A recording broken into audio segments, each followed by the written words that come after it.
Does it pay off to be ill-tempered and cranky?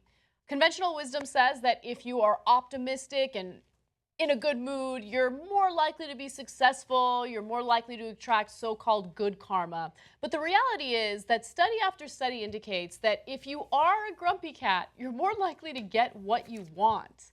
Now, this is a great piece that was written by Zaria Grovet for BBC.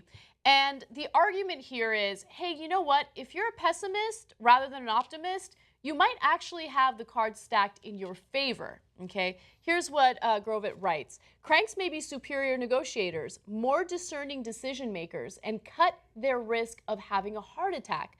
Cynics can expect more stable marriages, higher earnings, and longer lives. Now, right there, you see a summary of all the various studies that looked into these issues, right? And they find that, hey, maybe being a little temperamental will work in your favor. Okay, Before you get into the details of it, Anna, yeah, you might have a more stable marriage, higher earnings, and longer lives, but you're still miserable. So it's a little bit of a mixed blessing. You know what I think it is more than anything? I think pessimists are more prepared for, you know, what optimists never expect, which is all the different things that could go wrong, right? And also, pessimists or people who are cranky or whatever usually have higher standards. Not only for other people, but more importantly for themselves. Look, I know this because I am a pessimist. Like, I'm a gigantic pessimist. I was wondering when we would admit that. Yeah, gigantic, okay? And so this is a constant struggle between me and my fiance because he is super happy-go-lucky, super optimistic, and he can't understand why I'm never satisfied or why I always look at the glasses half empty. So, look, we're going to get into the findings, but understand our perspective. I'm an optimist. But I'm not an optimist who's like, I think everything's just going to be okay. It's going to be wonderful, right? I'm a realistic optimist. Yeah, of course we're going to run into roadblocks. But those roadblocks, they're not coming for us. We're coming for them. Okay, so there's a way to be an optimist that I think is right. But let's give you all the findings first. All right. So, you know, in the same piece, it's written that good moods, on the other hand, come with substantial risks.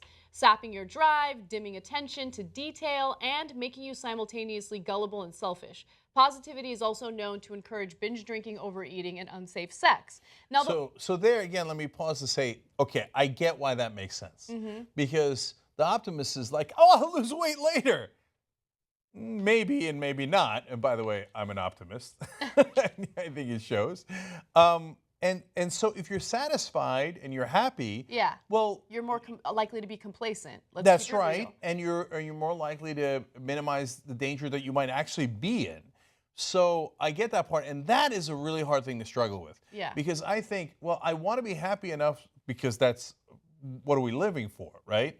On the other hand, if you're just sitting there like on your couch, well, you're never going to get anywhere. Yeah, you're going to get ambushed, and you're not going to have the drive you need to succeed. Yeah, and look, I want to be clear about something, right? There are extremes on both ends. There are the goofy optimists that you just mocked right now, right? And then there are the extreme pessimists that are never in a good mood, that are never happy, that are never satisfied. I would argue that even though I identify as a pessimist and you identify as an optimist, we're somewhere in a healthier place on that spectrum, right? I'm not always unhappy, but I do tend to look at the potential downsides of things before looking at the upsides, okay? So let me give you some more details. First of all, there is an evolutionary advantage in being pessimistic or having an ill temper. So anger, sadness, and pessimism aren't divine cruelty or sheer random bad luck. They evolved to serve useful functions and help us thrive. Anger really prepares the body to mobilize resources. It tells you that the situation you're in is bad and gives you an energetic boost to get you out of it. So, again, makes perfect sense there. You just have to figure out where to place it. So, some people get angry all the time. I think it's grossly counterproductive. Some people never get angry, and then the only time they'll get angry is if they get angry at you for getting angry. Yeah. So I think the right strategy depends on your situation. So, for example, if American Airlines hasn't brought you a plane in 4 hours on a red eye, sometimes it makes sense to get angry. And you know what that does? That puts the managers in a situation where they go, well, I got a lot of angry folks here. I better get these planes over here. And it works. So to people who tell you, oh, just yelling at people, that never works. That's not true. it works actually a decent amount of the time.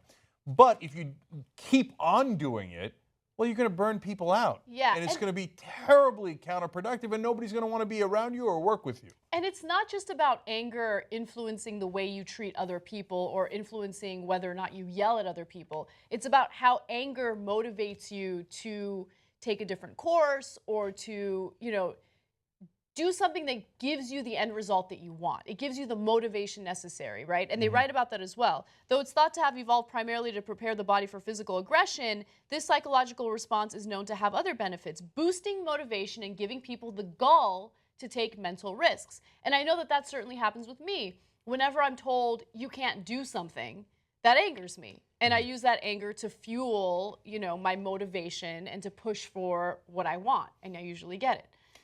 And so, again, agreed on those two fronts. The one thing that you and I definitely share is the looking forward to what now. Yes. So, you don't believe it. Let's go. No. You stay right there. I'll be back at you in a minute. Yeah. So, yes, that's definitely a driving force. But I like what they're adding here. That evolutionarily, it also makes you more creative because that anger gives you that adrenaline and that other physiological responses that get you ready to react in a way that in the old days would have saved your life, and in these days lead to sometimes positive results, including more risk-taking, which again makes sense. Yes. Now let's talk a little bit about some of the studies that were cited in this piece. There were a number of them, but I think this one stood out to me the most. This was research that was done back in 2010. Now, researchers had surveyed a group of 644 patients with coronary artery disease to determine their levels of anger, suppressed anger, and tendency to experience distress, and followed them for between 5 and 10 years to see what happened next. Here's what they found out. After controlling for other factors, the researchers realized anger had no impact, while suppressing it increased the chances of having a heart attack by nearly threefold. So those who actually release their anger in some way are less likely to suffer the ramifications, the health ramifications. But if you suppress it, you're more likely to suffer some health consequences, right? Super sensible. I get the logic in that. And that's why I stopped dating women who were passive-aggressive and just started dating women who were aggressive-aggressive. Yeah. Because let's just get it out in the open. Let's at least have a conversation about it. You vent, I'll vent, and hopefully we'll avoid heart attacks. Okay. Don't suppress it. At the same time, that doesn't mean you should go around yelling at everybody you know. Yes. So I feel like we've already been through the rest of the stuff that I have prepared. Let's go to graphic 24A, though. Of all the positive emotions, optimism about the future may have the most ironic effects. Like happiness, positive fantasies about the future can be profoundly demotivating. People feel accomplished, they relax, they do not invest in the necessary effort to actually realize these positive fantasies and daydreams. And, that's according to a researcher from New York University. So again, you're optimistic and you're like, it's all gonna work out, I'm gonna be a success, right? And then you're kind of delusional about it, and you're less likely to put in the work necessary to get to where you want to go.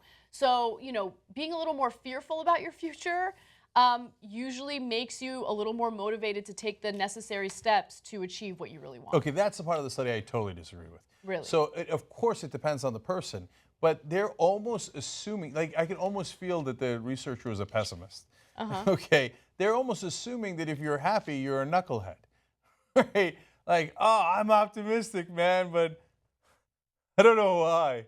No, but it's not, they're not saying that if you're happy, you're a knucklehead. It means that if you're excessively optimistic, you're less likely to achieve the things you want. Because if you have that attitude of everything will work itself out, then you're not likely to take the steps necessary to make sure everything works out. Yeah, I don't agree with that at all. Why does being optimistic preclude planning? I don't know. And maybe it does. Maybe that's the weight of the evidence that they found, and that I am only looking at it from my perspective. But I believe that there is a better way to do this. You should definitely be optimistic, and the only people who have ever changed the world are the people who thought they could. So if you think you can't change the world, and you're pessimistic, and you sit on your couch, well, then you're never going to change it. Or forget ambitious things like changing the world, changing your own life. So I think that you've got to combine the optimism of I can do anything with action. It doesn't get done with just fantasies. If it turns out that most of the optimists are just people sitting around fantasizing, well then, okay, I agree. You should. That's not going to get it done. But if you can combine real action and be careful and know, yes, there are real dangers in the world. Yes, there are pitfalls and you'll get set back. And the key is not whether you're going to get knocked down. Everybody gets knocked down. The key is whether you get back up. Okay? So, and some people, there was a recent study, a friend sent, Ben sent it to me, about, oh, people who listen to platitudes are stupid. The researcher hates platitudes. You can see it in every question that he asked. Yeah. Right? And he tilted the whole study to make sure, I'm smart for not believing in anything. Yeah. Right? It's okay that you believe in platitudes, Cenk. It's okay. I know. It's okay. So, and everybody's got their own bias, and I have mine. But my point is, take real action and understand that you're going to run into a lot of obstacles. That doesn't mean that you should be pessimistic about it. It means that you just have to fight harder to get past those. Sorry, that's reality. If you think that's too happy and well, then it's the problem is their view of reality. So, I don't know how grumpy Gandhi was or MLK was, but my guess is that they weren't, when they started dreaming, in the case of MLK, literally, that if somebody came along and said, no, you're better off being a pessimist, don't say I have a dream. Say, like, I don't know, like probably nothing will ever work and we'll never get civil rights. My guess is that would not have been the correct answer. Look, all I want the audience to get out of this is that if you have a bad temper time to time, it's totally okay. It's all right. It's actually probably helping you out a little bit. Said the person with a slightly bad temper. Sign up for TYT membership. Get the whole 2-hour show ad-free. TYTnetwork.com/join.